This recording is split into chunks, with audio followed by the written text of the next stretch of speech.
संरक्षिका महोदय, महिला विंग की फेडरेशन के संरक्षक महोदय, उपस्थित सभी उपासक उपासिकाएं, आप सभी को मेरा जय भीम, नमो बुद्धाय। मैं भाई राजकमल की बड़ी हृदय से आभारी हूँ और इनसे बहुत ज़्यादा प्रभावित भी हूँ।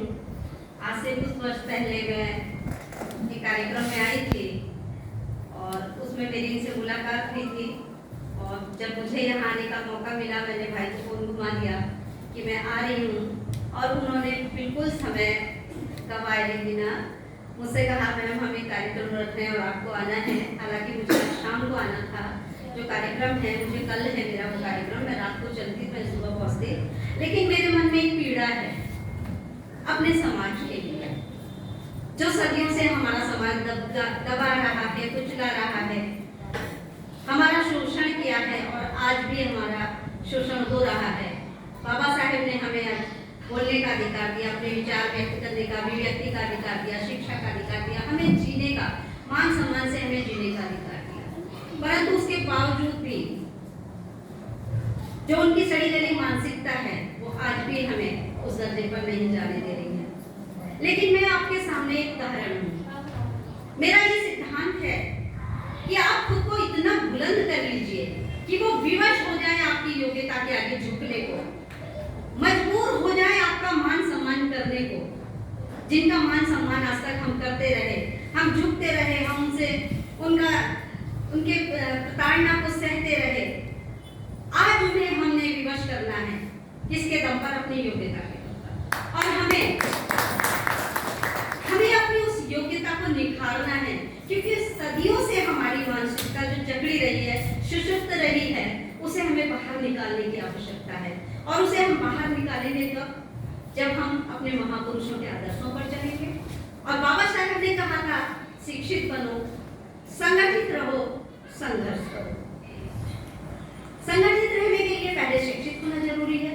जब हम शिक्षित होंगे तब हम अपने मान सम्मान के बारे में, अपने अधिकारों के बारे में जानेंगे और तब हम एक दूसरे से जुड़ेंगे। और जब हम एक दूसरे से जुड़ेंगे तब हम डटकर अन्याय का मुकाबला कर सकते हैं, हम संघर्ष कर सकते हैं। और यही बाबा साहेब का नारा था और आज उस नारे को हम सार्थक कर रहे हैं। कहीं ना कहीं हम लोगों में जागृति आ रही है, धीरे धीरे आ रही है, सदियों की गुलामी रही है तो वो जाने में भी समय लगेगा।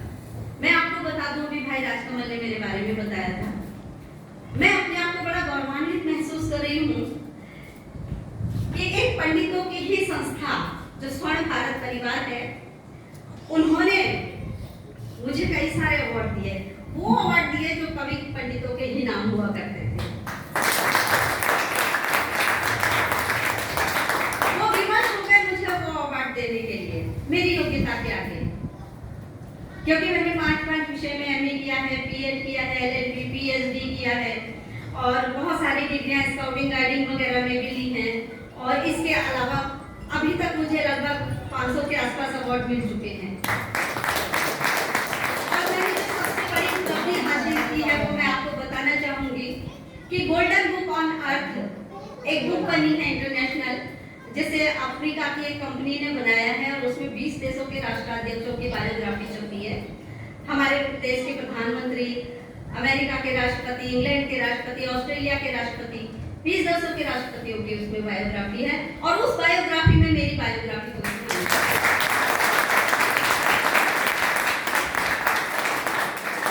और वो सब हुआ है बाबा साहेब की वजह से। अगर बाबा साहेब ना होते तो शायद आज हम भी इस तरह से इस मंच पे ना होते और हम इंटरनेशनल लेवल पर हमारा नाम ना होता। आज मुझे यहाँ बुलाया गया, मैं मौके तलाशती हूँ कि मुझे कब मौका मिले मैं अपने लोगों के बीच में जाऊँ। मेरा शेड्यूल रहता है महीने में कम से कम 2-3 बार मुझे कहीं भी बुलाया जाता है, मैं बिना सोचे समझे चल देती हूँ। बस मुझे ये पता लगता है कि हाँ आज मेरे समाज को जागरूक करने के लिए मुझे बुलाया जा रहा है और मैं वहाँ पहुँच जाती हूँ, चाहे कितनी भी विषम परिस्थितियाँ हूँ। अभी हाल ही में मैं आगरा गई थी, कार्यक्रम में मुझे बुलाया गया था। बस मैं आप लोगों के सामने जीवित खड़ी हूँ, शायद भगवान बुद्धा की वजह से अपने बड़ों के आशीर्वाद से मैं जीवित बची हूँ। बड़ा भयंकर मेरा एक्सीडेंट हुआ था, मेरा भाई पिथौरागढ़ से आया था और हम आगरा के लिए जा रहे थे तो बदायूं के पास हमारा एक बस से टक्कर लग गई, पर हमें एक खरोंच तक नहीं आई। गाड़ी हमारी पूरी तरह डैमेज हो गई, पर हमें खरोंच तक नहीं आई, क्योंकि मैं नई कार्य के लिए निकली थी। मैं काम करती हूँ अपनी महिलाओं को जागरूक करने का, अपने, क्योंकि हमारी महिलाएं आज भी हमारे समाज में जो पुरुषवादी सत्ता है वो आज भी मौजूद है। मुझे गुरेज नहीं है कहने में, मेरे भाई प्लीज बुरा ना माने, क्योंकि मैं जब आगरा में गई तो मैं अकेली उस सभागार में थी, एक महिला वहां पे मौजूद नहीं थी। बड़ा दुख हुआ। मैंने कहा जो ऑर्गेनाइजर है वो ही अपनी महिलाओं को कम से कम यहाँ ले आते, और वो मंच से कह रहे हैं कि हमें बड़ा दुख है कि हमारे बीच में भी कोई महिला नहीं है कि हमारी बहन का, हमारी दीदी का सम्मान कर सके। मैंने कहा ये तो आप लोग अपने अंदर झांक के देखिए कि आपने इतना बड़ा कार्यक्रम ऑर्गेनाइज किया और आप अपने घरों में से अपनी बहन को, अपनी पत्नी को, अपनी बेटियों को निकाल कर नहीं ला सके, जबकि ये कार्यक्रम आप ऑर्गेनाइज कर रहे हैं और बाहर दिखावा करते हैं आप महिलाओं की बराबरी का दर्जा देने का, और घर के अंदर आपके आज भी वो पुरुषवादी सोच आ रही है। तो उन लोगों को शायद लगा कि मैम अब आप दोबारा कभी आएंगे तो ऐसा नहीं होगा, ये हम लोगों से बड़ी गलती हुई है कि हमें लाना चाहिए था। और हमारी बहनें, आपको आना चाहिए। जब भी कभी ऐसा प्रोग्राम होता है आप घर से लड़िए झगड़िए, आप बाहर निकलिए, क्योंकि बहनों के अंदर वो ताकत है। देखिए आधी आबादी पुरुषों की है तो आधी आबादी महिलाओं की भी है। बराबर का योगदान है इस धरती पर महिलाओं का और पुरुषों का। दोनों ही एक गाड़ी के दो पहिए हैं, बिना पुरुष के महिला का अस्तित्व नहीं है और बिना महिला के पुरुष का अस्तित्व नहीं है। तो जब दोनों की भागीदारी समाज में बराबर है, किसी भी राष्ट्र के निर्माण में, विश्व के निर्माण में जब दोनों की भागीदारी बराबर है, तो उनके अधिकार बराबर क्यों नहीं है? क्यों उन्हें चूल्हे चौके तक सीमित कर दिया जाता है? क्यों उन्हें शिक्षा से वंचित कर दिया जाता है? जहाँ बेटी थोड़ा सा बड़ी होती है, बचपन से ही बेटी के जन्म से उसको पाला पोसा जाता है कि ये पराये घर का धन है। अरे वो आपकी बेटी है, आपका अंश है, लेकिन आप उसको पाल रहे हैं इसलिए कि आप पराये घर का धन है। बाहर जाओगे तुम हमारे नाक कटाओगे, तुम घर का काम नहीं सीख रही हो, तुम्हें खाना पकाना नहीं आता, तुम्हें रोटी बनानी नहीं आती। माँ ही बचपन से बच्ची को ये कहती है कि तुम पहले चौके चूल्हे का काम सीखो। वो ये नहीं कहती कि बेटा पढ़ लिख के तुम IAS PCS अधिकारी बनो, लेकिन उससे पहले चौके चूल्हे की चिंता रहती है कि कहीं ससुराल में जाके हमारी बेइज्जती ना कराए कि लड़की वहां से कुछ सीख के नहीं आई। तो हमें पहले अपनी बेटियों को, आज हमारी बेटियां परचम लहरा भी रही हैं, बालकों से ज्यादा हमारी बालिकाएं बहुत अच्छा रिजल्ट दे रही हैं। आप रिजल्ट उठाकर देख लीजिए, वो घर का काम भी कर रही हैं, पढ़ाई भी कर रही हैं, साथ साथ भाई बहनों को भी देख रही हैं और अच्छी डिवीजन में पास हो रही हैं। लेकिन हमारे बेटे, आज हमारी सरकार नारा देती है बेटी बचाओ बेटी पढ़ाओ, क्या वो बेटियों को बचा पा रही है? उसी की सरकार में आज बेटियों के साथ बलात्कार हो रहे हैं, बेटियों के साथ घृणित अन्याय हो रहे हैं, और खासकर किसके साथ हो रहे हैं? हमारे बहुजन समाज की बेटियों के साथ। अगर किसी एक सवर्ण बेटी के साथ हो जाती है तो पूरा देश तिलमिला जाता है, लेकिन अगर हमारी बहुजन बेटी के साथ इस तरह की घटना घट जाती है तो उसके लिए वो तरह तरह के उसी के ऊपर उल्टे इल्जाम लगाए जाते हैं। क्यों लगाए जाते हैं? क्योंकि वो बहुजन समाज की बेटी है। क्या वो दलित परिवार की बेटी है? क्या उसकी इज्जत, उसकी असमत नहीं है? इसके लिए हमें खुद जागरूक होना होगा, खुद चैतन्यता अपने अंदर लानी होगी। हमारी महिलाएं डबल जिम्मेदारी निभाती हैं। आप देखिए जो वर्किंग लेडी होगी वो ऑफिस का काम भी संभालती है और घर को भी बखूबी संभालती है, लेकिन हम लोग क्या करते हैं, हमारे भाई लोग क्या करते हैं, आप ऑफिस से आएंगे, अगर आपको चाय नहीं मिली आप घर में चल जाएंगे, थके हुए हम आए, हमें एक कप चाय नहीं मिली, मुझसे अगर हमारी पत्नी ने हमारा अभिवादन नहीं किया दरवाजे पे खड़े होकर तो हम नाराज हो जाएंगे, है ना। लेकिन पत्नी अगर ऑफिस से आ रही है, थकी आ रही आती वो अपना पर्स एक तरफ फेंकेगी, अगर वो सर्विस वाली है, और पहले वो चूल्हे पे जाएगी, पहले वो चाय बनाएगी, अपने आप भी देगी, पति को भी देगी। क्या वो नहीं थकती? उसे एक संडे भी नहीं मिलता, एक संडे का दिन होता है, छुट्टी का होता है, लेकिन महिला के लिए वो दिन सबसे ज्यादा काम वाला होता है, क्योंकि उसे हफ्ते भर की जिम्मेदारियां उसी दिन निभानी होती हैं। उसे कपड़े भी धोने होते हैं, साप्ताहिक साफ सफाई भी करनी होती है, और उसके बाद अगले दिन उसे अगर वो वर्किंग लेती है तो ऑफिस के लिए भी तैयारियां करनी पड़ती हैं। बच्चों को भी ज्यादातर उसी को देखना पड़ता है। तो कंधे से कंधा मिलाकर हम दोनों को साथ में चलना चाहिए, चाहे हम पुरुष हों चाहे हम महिला हों, दोनों की जिम्मेदारी हमारी बराबर है। और हमारी गृहस्थी की गाड़ी बिना एक दूसरे के सपोर्ट के नहीं चल सकती, ये बहुत जरूरी है।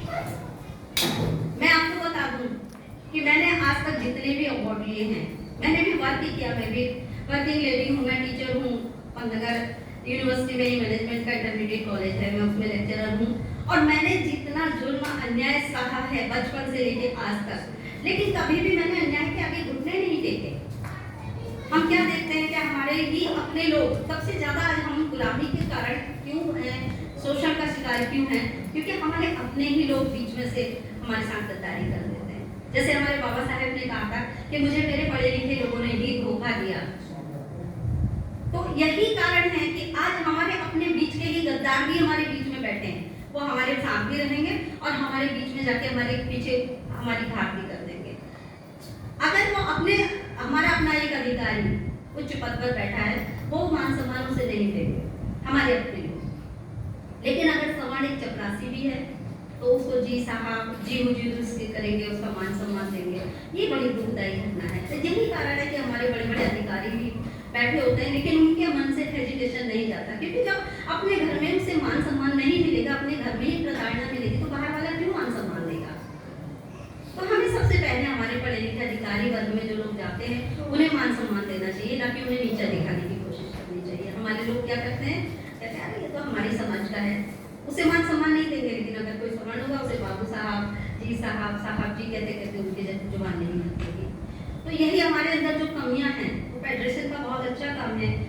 मैं पिथौरागढ़ में भी अभी फेडरेशन का शायद राष्ट्रीय राज्य अधिवेशन हुआ था, तो उसमें मुझे बुलाया भी गया था। मैं जुड़ी रहती हूँ, मैं सारे हमारे जितने भी संगठन है हमारे बहुजन समाज के, मैं सभी में जाती रहती हूँ, जुड़ी रहती हूँ, काम करती हूँ, तो इसलिए मुझे पता रहता है।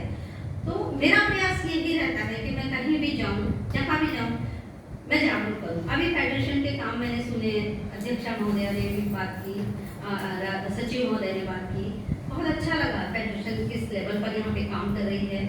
एक मैं इसमें राय देना चाहूँगी कि फेडरेशन थोड़ा सा बच्चों के लिए भी काम करे, स्टूडेंट्स के लिए काम करे। जैसे हमारे बच्चे हाई स्कूल इंटरमीडिएट में बहुत अच्छी डिवीजन लाते हैं, तो उनके लिए शिक्षा सेमिनार आप अटेंड करें, उनके लिए सम्मान समारोह करें। उससे क्या होगा कि अगर आप बच्चों को यहाँ पे सम्मानित करेंगे, उन्हें अवार्ड देंगे, तो दूसरे बच्चों में प्रतिस्पर्धा आएगी कि अरे आज उस बच्चे को उस मंच से सम्मानित किया गया है, हम भी मेहनत करते हैं, कल को हमें भी इस मंच से सम्मानित करना है। तो इस तरह से अगर आप सम्मान समारोह का भी आयोजन करेंगे तो ये बहुत अच्छा रहेगा। क्योंकि मैं जानती हूँ, मैं कई सारे सम्मान समारोह में गई हूँ, हमारे अपने समाज के बच्चों को ये नहीं पता होता है कि आर्ट साइड क्या होती है, साइंस साइड क्या होती है, या कॉमर्स क्या होती है। बच्चे भ्रमित होते हैं और वो कुछ भी ले लेते हैं, और उन्हें सही गाइडेंस न मिलने के कारण वो जिस मुकाम पर उन्हें पहुंचना चाहिए उस मुकाम पर तक वो नहीं पहुंच पाते हैं। और हमारे बच्चे लिप्त रह जाते हैं बाह्य आडंबरों को ढोने में, धर्म को ढोने में। उनके बच्चे पढ़ाई करते हैं और हमारे बच्चे उनके धर्म को ढोते हैं। अब आप देखिए, अभी कांवड़ यात्राएं शुरू हुई थी, कौन था सबसे ज्यादा कांवड़ ढोने वाला? हमारी SC ST OBC माइनॉरिटी के लोग, SC ST OBC के लोग होते हैं, वही सबसे ज्यादा कांवड़ होते हैं, वही सबसे ज्यादा काम करते हैं। अभी देखिए दुर्गा पूजा होती है, मैं अपने विशेषकर अपने वाल्मीकि समाज में भी कहूंगी कि अभी उस समाज को बहुत जागरूक करने की आवश्यकता है, और मैं ये काम कर रही हूँ, मैं उसको समाज से जोड़ने की काम कर रही हूँ। वो लोग भी इसी में लगे रहते हैं, दुर्गा पूजा हो गई, पूजा पाठ हो गई सब में, लेकिन मैं उनके गढ़ में घुस के बात करती हूँ। जाके हमारे भी समाज में बहुत सारे धर्मगुरु पैदा हो गए, लेकिन मैं उनके धर्मगुरुओं के बीच में जाती हूँ और मैं वहाँ बाबा साहेब की बात करती हूँ। मैं उनको बोलती हूँ कि आज आपके धर्माधिकारी बैठे हुए हो, आपने पीछे बना ली है, आप भी कम नहीं है, आप क्या कर रहे हैं? आप भी तो वही कर रहे हैं जो मनुवाद के लोग कर रहे हैं। बड़े बड़े धर्माधिकारी बैठे हुए हैं, आप भी धर्माधिकारी बन के बैठ गए, आप भी धर्म के नाम पे अपने भोले भले लोगों का शोषण कर रहे हैं, उनको बांट रहे हैं। तो लोग बड़ा खुश हो जाते हैं, जो अम्बेडकरवादी इसमें होते हैं कुछ लोग। मैं अमृतसर की बात बता रही हूँ, अमृतसर में जो वाल्मीकि तीर्थ बना हुआ है, तो वहाँ पे एक प्रोग्राम हुआ था, मुझे बुलाया गया था, मैं गई, मुझे सम्मानित भी किया गया था। और जब मैंने बाबा साहेब के बारे में वहाँ बोलना शुरू करा है, तो लोग उठ के मंच पे पहुँच गए खुद, बोले मैम आपने बड़ी हिम्मत दी, आपको शेरनी की तरह बाबा साहेब की असली शेरनी है जो यहाँ आ रही है इन धर्माधिकारियों के बीच में, वरना ये लोग तो अपने धर्म के आगे किसी का नाम ही नहीं लेने देते हैं। तो वो बड़े खुश हुए। मैंने कहा नहीं, आज आप ये धर्म के सत्संग कर रहे हैं, धार्मिक सत्संग कर रहे हैं, किसकी वजह से कर रहे हैं? क्या पहले कभी ये अधिकार था आपको सत्संग करने का, लोगों को इकट्ठा करने का? तो धर्म के नाम पर भी किसी को भ्रमित करने की आवश्यकता नहीं होती है। तो वो तर्क देते हैं, लॉर्ड बुद्धा का तर्क देते हैं। वो यही कहते हैं कि जब ये लोग हमें हमारे भगवान वाल्मीकि को ब्राह्मण बताते हैं, तो लॉर्ड बुद्धा भी तो राष्ट्रपति थे, वो उसको क्यों मानते हैं? तो मैंने कहा बात मानने की नहीं है, बात सिद्धांतों की है। लॉर्ड बुद्धा ने जो सिद्धांत दिए, वो सिद्धांत दिए मानवतावाद के, सबको जोड़ने के सिद्धांत दिए। तो बस एक तर्क की बात होती है। जो उनको समझाने की जरूरत होती है। तो वही मैं कह रही हूँ कि हमें आपस में कभी भी किसी बात को डिसाइड करने के लिए एक राय, एक मत नहीं बना लेना चाहिए, क्योंकि हमें तर्क वितर्क भी करना जरूरी है। क्योंकि तर्क शक्ति ऐसी है कि जो किताबों में हम पढ़ते हैं ज्ञान वो हमें किताबों में पढ़ने से नहीं मिलता, लेकिन अगर हम आपस में बैठेंगे, हम चर्चा करेंगे, विचार विमर्श करेंगे, तो बहुत सारी चीजें हमारे अंदर से ही निकल के आती हैं। बिना किताबों के हम अपने बहुत सारे प्रश्नों का उत्तर उसमें से ढूंढ लेते हैं। तो इसीलिए हमें आवश्यकता है अपनी बुद्धि को चैतन्य करने की, क्योंकि हमारा जो ये मस्तिष्क है, जिस तरह से कंप्यूटर है, वो कंप्यूटर से भी बड़ा कंप्यूटर हमारा मस्तिष्क है। सैकड़ों उसमें हमारी जो कोशिकाएं हैं वो सुषुप्तावस्था में पड़ी हुई है। जिस तरह से हम कंप्यूटर में बहुत सारी चीजों को सेव कर लेते हैं, जब मर्जी उसको निकाल लेते हैं, रिकॉल कर लेते हैं, वैसे ही हमारा माइंड भी है। अगर हम अपने माइंड में अच्छी अच्छी चीजें सोचेंगे, अच्छे अच्छे विचारों को लाएंगे, तो आप यकीन मानिए, अभी आपको किसी क्वेश्चन का आंसर नहीं आ रहा, कोई चीज समझ में नहीं आ रही, लेकिन आप एकाग्रचित्त होकर, शांत चित्त होकर अगर अपने माइंड पर जोर देंगे, तो आपके माइंड की वो नसें अपने आप खुलनी शुरू हो जाएगी, आपकी कंप्यूटर की वो फाइलें खुलनी शुरू हो जाएंगी। कंप्यूटर किसने बनाया? मनुष्य ने ही तो बनाया है। तो जब मनुष्य के पास इतनी बुद्धि है और हम अपने उस बुद्धि विवेक का इस्तेमाल नहीं कर पा रहे, हम अपनी बुद्धि को कहाँ लगा रहे हैं? एक दूसरे की बुराई करने में, एक दूसरे की चुगली करने में, एक दूसरे को नीचा दिखाने में। हमारे अपने ही वर्ग की बात बता रही हूँ, अपने ही समाज की बात बता रही हूँ। आज वो 15% लोग हम पे हावी हैं। क्यों हावी हैं?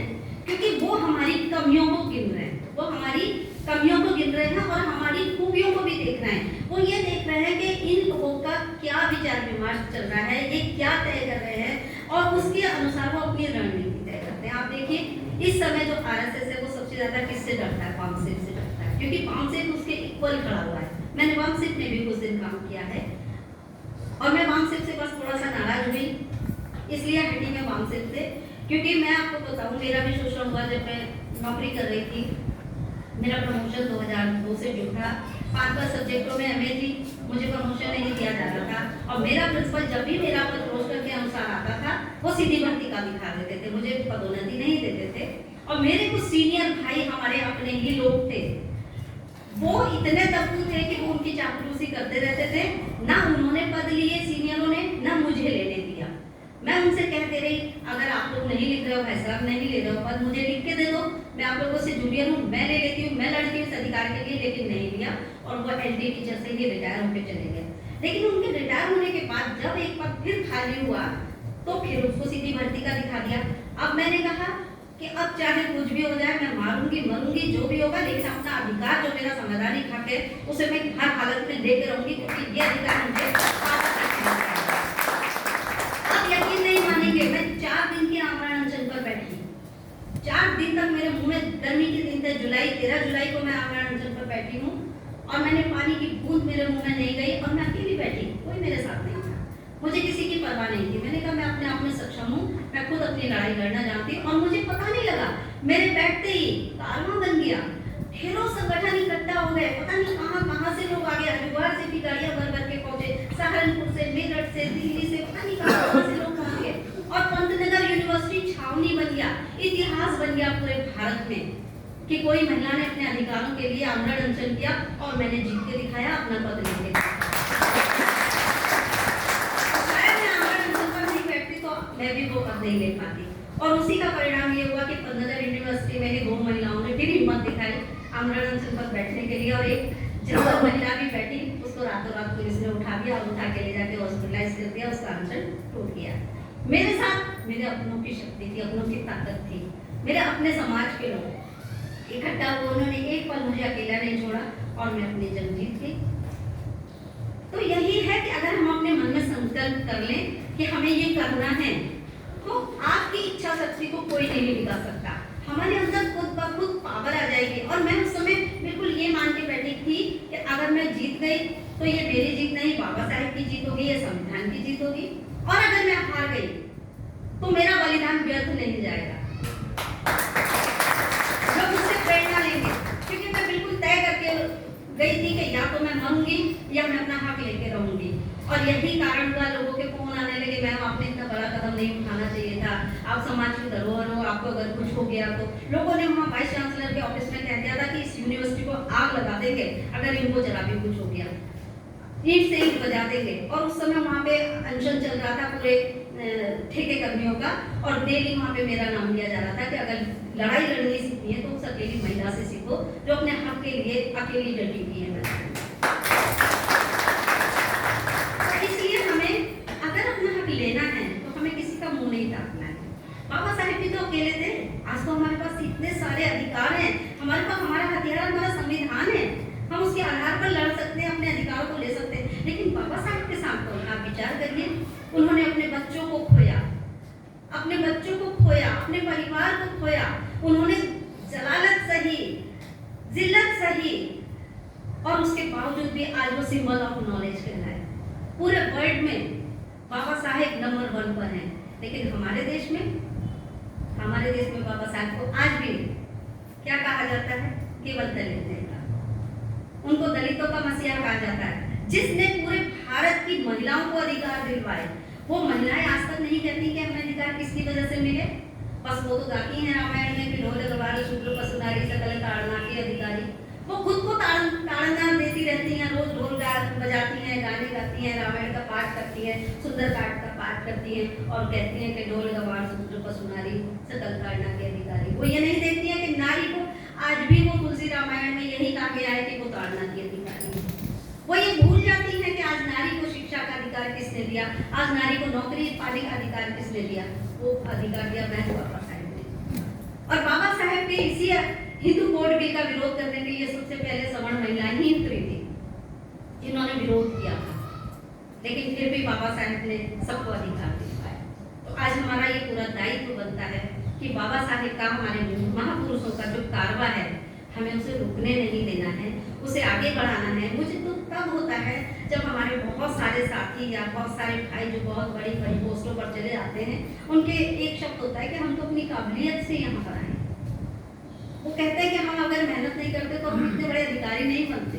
वो ये भूल जाते हैं कि काबिलियत तो घरी की घरी रह जाती है। अगर संविधान ना होता, अगर बाबा साहब ने अधिकार ना दिए होते तो कौन उनको आज इस कुर्सी तक पहुंचने देता? तो आज हमें इनके हाथों की कठपुतली नहीं बनना है। हमारे आज राजनेता भी जितने संसद में या हमारी विधानसभाओं में बैठे हुए हैं, वो भी उनके हाथों की कठपुतली बन जाते हैं, क्योंकि पार्टियों के गुलाम बन के बैठ जाते हैं और वो पार्टियों के अगेंस्ट बात नहीं करते हैं। तो मेरा तो मानना ये है कि अपने अंदर आप काबिलियत पैदा करो।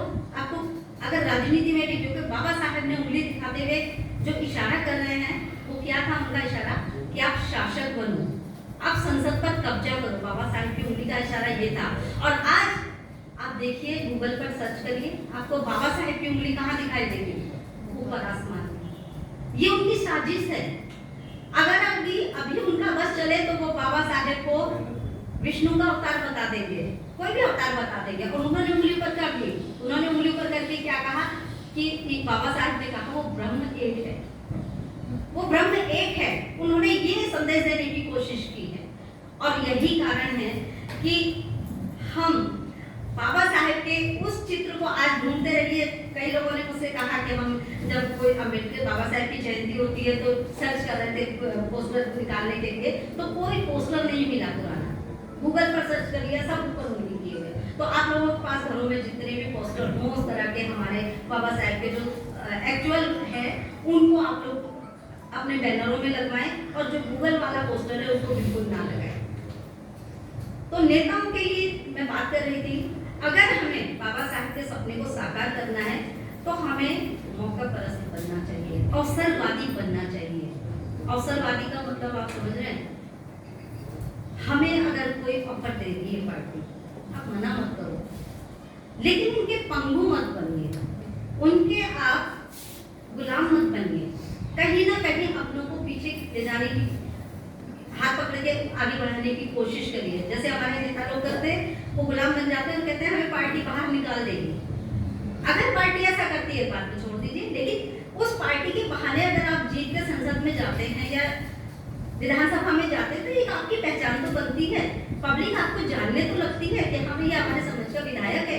और बाद में आप अपनी ताकत को इतना बढ़ाओ कि आप निर्दलीय उम्मीदवार बन के खड़े हो, या हमारी अपनी भी पार्टियां बन चुकी हैं, उन पार्टियों से खड़े होइए। तो आज जरूरत है हमें शासक बनने की।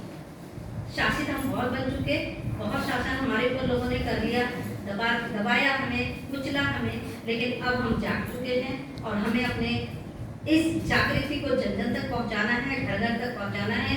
और मैं जिस तरह से प्रयास कर रही हूँ, हम सब अपने बाबा साहब के विचारों को, महापुरुषों की, आप मेरे घर में देखिए किताबों के मेरे घर में ढेर लगे पड़े हैं।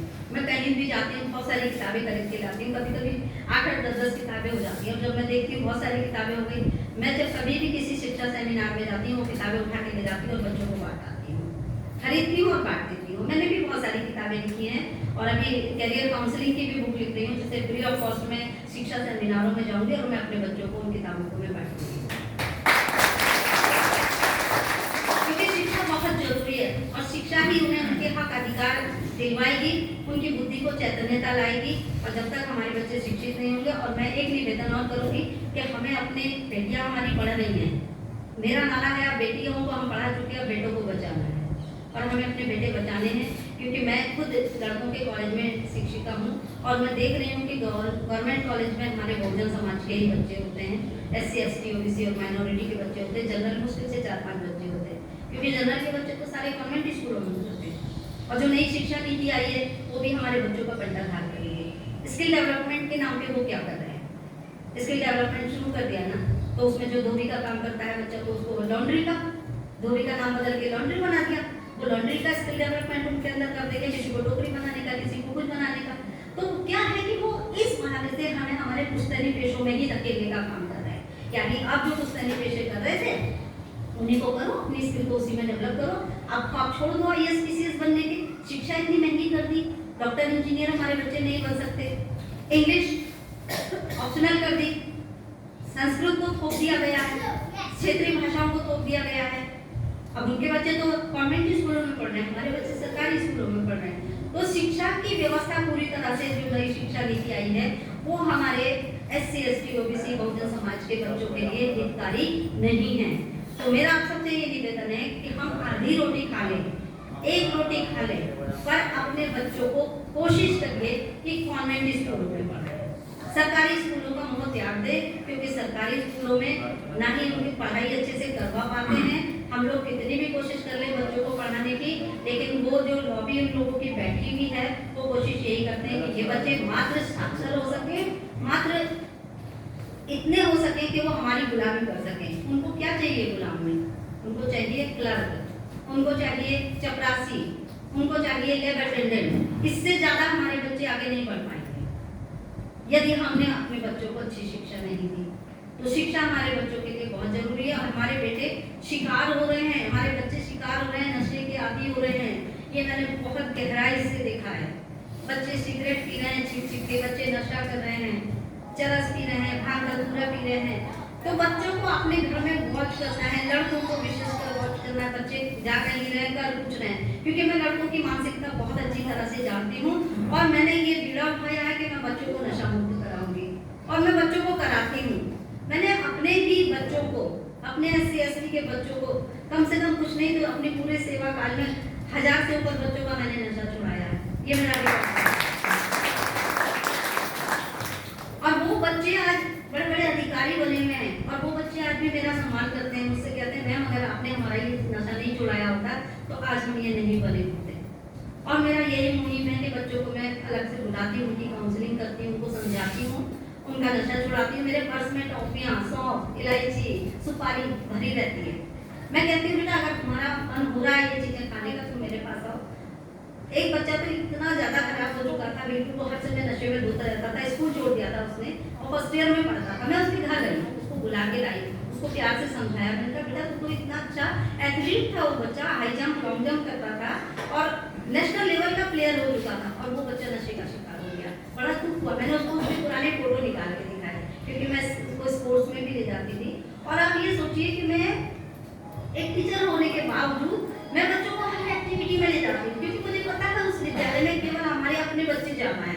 तो चाहे वो स्काउट हो, रेड क्रॉस हो, स्पोर्ट्स हो, कल्चरल एक्टिविटी हो, चाहे वो साहित्य से रिलेटेड चीजें हों, मैं उन बच्चों का ध्यान आकर्षित करने के लिए, जो बच्चे भटक रहे हैं, स्कूल छोड़ के भाग रहे हैं, पढ़ाई में उनका मन नहीं लग रहा, तो उनके अंदर की छिपी प्रतिभाओं को निकालने की कोशिश करती हूँ। उनसे पूछती हूँ, बेटा आपकी हॉबी क्या है, आप क्या करना चाहते हो? कोई बच्चा संगीत में रुचि लेता है, कोई किसी चीज में लेता है, लेकिन भगवान बुद्धा की और मेरे ऊपर बाबा साहेब की इतनी कृपा है कि मैं थोड़ी थोड़ी सारी चीजें भी जानती हूँ, तो उन बच्चों को मैं उसमें इन्वॉल्व कर देती हूँ। तो जब बच्चे को हम दूसरी चीजों में इन्वॉल्व कर देंगे तो बच्चे का मन कभी भी पढ़ाई से भटकेगा नहीं, और एक समय ऐसा आएगा फिर उसका मन पढ़ाई में भी लगेगा।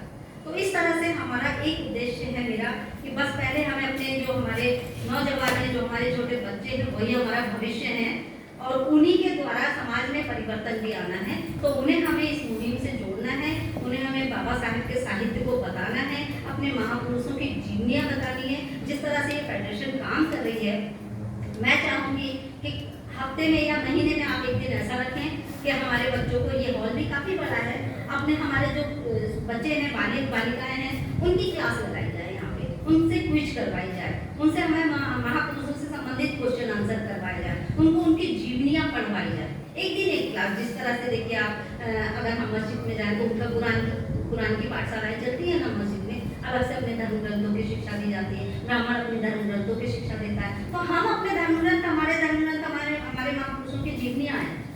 हमारे बच्चे नहीं जानते हैं हमारे महापुरुष कौन कौन है, उनकी जीवनियों को नहीं पढ़ते हैं हमारे बच्चे, तो हमें उन्हें पढ़वाना है कि कैसे हमारे महापुरुषों ने संघर्ष किया, कैसे इस मुकाम पर पहुंचे, और तुम्हें कैसे ये अधिकार मिले हैं जो तुम आज आगे बढ़ सकते हो। तो इस तरह से ये कार्यक्रम भी आपके द्वारा किया जा सकता है। मेन टारगेट हमारा जो बच्चे हैं वो होने चाहिए, क्योंकि वही बच्चे, बड़ी खुशी मिलती है। जैसे ये नौजवान हमारे देखिए, राजकमल, ये भी तो नौजवान ही है, इतना प्रोग्राम इन्होंने अटेंड किया, हमारी बहनें बैठी हैं, सारी ये नए नए उम्र की हैं, तो इनके अंदर वो भावना आई है ना, पनपी है ना उनके अंदर, तो यही आने वाली पीढ़ियों को भी अपनी वही देंगी, संस्कार देंगी अच्छे। तो इस तरह से वो दिन दूर नहीं होगा फिर जब हम बाबा साहेब के सपने को बहुत जल्दी साकार कर पाएंगे, और एक दिन वो होगा कि हम 85% उस सत्ता पर हावी होंगे और 15% को हमारे आगे झुकना पड़ेगा। जिस तरह से वो 15% आज मुझे अवार्ड देने को विवश हैं। कल मैं आपको बता दूं कि मुझे बाबा साहेब का अवार्ड भी कल मुझे मिलना है। दिल्ली में मुझे बुलाया गया और राष्ट्रीय बाबा साहेब डॉक्टर भीमराव अम्बेडकर रत्न अवार्ड से मुझे सम्मानित किया जाना है दिल्ली में भी। तो मैंने उनसे कहा, एक भाई ने, हमारे प्रोफेसर हैं, वो कैथल में हैं, वो कहने लगे, मैडम जी ये तो गलत बात है, आप ब्राह्मणों का अवार्ड लेने जा रही हो और आपने बाबा साहेब का अवार्ड नहीं ले रही हो। मैं कहा ये तो मेरे घर का अवार्ड है, बाबा साहेब मेरे घर के हैं, आप लोग मेरे घर के हैं, मैं कभी भी ये सम्मान ले लूंगी, लेकिन जो सम्मान मैं उनसे मंच पे लेने जा रही हूँ वो उन्हें मैंने विवश किया है मुझे वो अवार्ड देने। जो कभी वो हमारी परछाई से दूर भागते थे, आज वो विवश है हमारी योग्यता को सम्मानित करने के लिए। मैं इसलिए उस अवार्ड को लेने के लिए वहां जा रही हूँ। और उस लिस्ट में सारे ब्राह्मणों की लिस्ट है, एकमात्र मैं अकेली हूँ, और वो भी वाल्मीकि समाज से अवार्ड, और इसीलिए मैं इस अवार्ड को लेने के लिए यहाँ पर आई हूँ।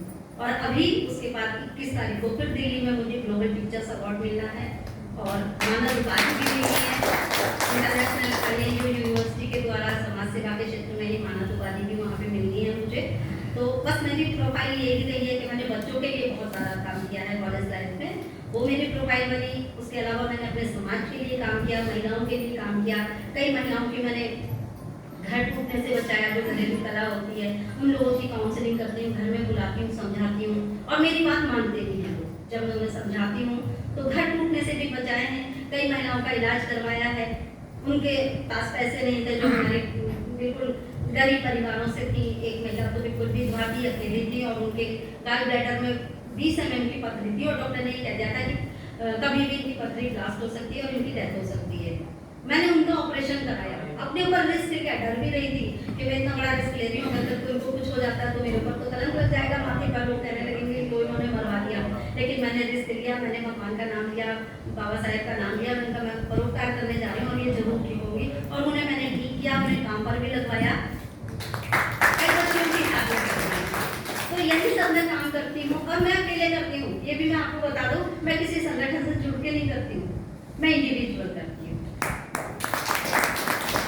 मैं संगठन से क्यों नहीं मैं संगठनों से इसलिए नहीं जुड़ती हूँ, अगर मैं एक संगठन से जुड़ूंगी तो दूसरा कहेगा नहीं ये तो उस संगठन के सदस्य हम नहीं बुलाएंगे, ये उस संगठन से जुड़ी है, या ये फिर मेरे अपने समाज के कहेंगे नहीं ये तो बहुत हो गई है, नहीं ये तो उससे जुड़ी हुई है, हम इन्हें अपने बीच में नहीं बुलाएंगे। तो इसलिए मैं किसी भी संगठन से नहीं जुड़ती। मुझे जहाँ भी अवसर मिलता है कि मैं अपने लोगों तक अपनी बात पहुँचा सकूँ, लोग मुझे बुलाते, मैं शहर से तैयार हो जाती हूँ, चाहे मेरी तबीयत खराब हो, मुझे कितनी भी प्रॉब्लम हो, मैं चल देती हूँ। और अभी मैं बता रही हूँ आपको, इस समय शाम हो रही है ना, मुझे दिखाई नहीं देगा, मेरी आंखें बिल्कुल खराब हो चुकी हैं, ग्लूकोमा की शिकायत है मुझे, और मेरी आंखों का भी चंडीगढ़ से ट्रीटमेंट चल रहा है, ऑपरेशन हुआ है, बिल्कुल ब्लाइंडनेस आ गई थी, थोड़ी बहुत रोशनी बची है जो डॉक्टर ने मेरी बचाई है, लेकिन उसके बावजूद मैं देखिए रिस्क लेती हूँ और मैं अकेली चल देती हूँ। मुझे ये नहीं पता होता है कि मैं गिरूंगी क्या करूंगी, अगर अभी मैं यहाँ मैं बाहर तक जाऊंगी, मैं गेट तक नहीं पहुंच पाऊंगी बिना सहारे के, ऊंचा नीचा जहाँ आएगा मैं भी पढ़ूंगी, लेकिन मैं चल देती हूँ, कहती हूँ बस मैं जा रही हूँ, मेरे अंदर लगन है तो मैं अपने आप पहुंच जाऊंगी। और लोग मुझे बुलाते हैं, कहते हैं मैम आप बस चिंता मत करो, आप बैठ जाओ, बाकी हम यहाँ पे अपने आप को कर लेंगे। और वो बड़े हैरान होते हैं कि इतनी ज़्यादा आपको प्रॉब्लम होने के बाद भी लोग आने से मना कर देते हैं और आप शहर से तैयार हो जाती हो। और तैयार होने का मेरा कारण यही है कि मेरे मन में दर्द है, तड़प है अपने लोगों के लिए।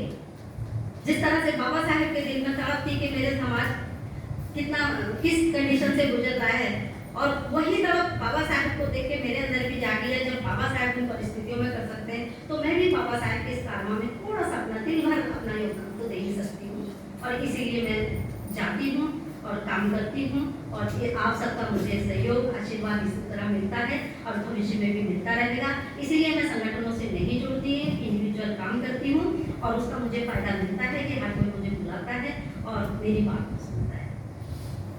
और मैं आभारी हूँ आप लोगों की कि आप लोगों ने मुझे यहाँ इतना मान सम्मान दिया, मुझे बुलाया, मुझे सुन रहे हैं यहाँ पर। अब पता नहीं मैं क्या कह रही हूँ, क्या बोल रही हूँ, मुझे खुद पता नहीं होता है। मैं कहीं भी जब जाती हूँ बिना टॉपिक पे मुझे बोलने के लिए खड़ा कर देते हैं। और बाबा साहेब को मैंने पढ़ा है तो इतनी कृपा है बाबा साहेब की कि जब मैं बोलने खड़ी होती हूँ तो मैं झिझकती नहीं हूँ, मैं बोलती हूँ। और बाद में लोग कहते हैं कि नहीं मैम आपने कुछ गलत नहीं बोला, आपने बहुत अच्छा बोला, और अगर मेरे मुझसे कुछ गलत निकला हो तो मैं आप सभी से क्षमा चाहती हूँ। और भाई राजकमल की और फेडरेशन की मैं बहुत बहुत आभारी हूँ कि आप लोगों ने मुझे अवसर दिया, और मैं बड़ी भाग्यशाली हूँ कि उस अवार्ड से पहले मुझे अपने लोगों के बीच में आने का अवसर मिला, आप लोगों से दो चार बातें करने का मौका मिला, जो मेरा मेन उद्देश्य रहता है। और इसीलिए मैं कहीं भी जाती हूँ तो पहले मैं सोशल मीडिया पे डाल देती हूँ कि मैं इस शहर में आ रही हूँ। मेरा उद्देश्य यही रहता है कि मेरे अपने लोग जाने के मैं वहाँ पहुँच रही हूँ तो वो मुझसे मिलें और मैं अपने लोगों के बीच में जाऊँ और अपनी बात रखूँ। और मैं मोहल्लों में जाती हूँ, रहती हूँ लोगों के साथ में। मेरा मकसद वो अवार्ड लेना नहीं होता, मेरा मकसद इस बहाने से अपने लोगों से जाकर के बातचीत करना होता है। मैं पुनः अपने महापुरुषों को नमन करते हुए, पुनः भगवान बुद्ध के चरणों में नमन करते हुए, बाबा साहेब के चरणों में नमन करते हुए, आप सभी का, भाई राजकमल का और हमारे संरक्षक महोदय, संरक्षिका महोदय, पूरी फेडरेशन का और आप सभी का हृदय से आभार व्यक्त करती हूँ, बहुत बहुत धन्यवाद देती हूँ कि आप लोगों ने मुझे यहाँ आने का अवसर दिया, मुझे इतना मान सम्मान दिया। मैं बहुत अच्छी यादें लेकर के यहाँ से जाऊँगी और उम्मीद करूँगी कि बहुत जल्दी आप लोगों से पुनः मुलाकात हो। भाई राजकमल से तो मेरी बात होती ही रहती है और आप लोगों से भी फिर मुलाकात होगी। इसी के साथ जय भीम।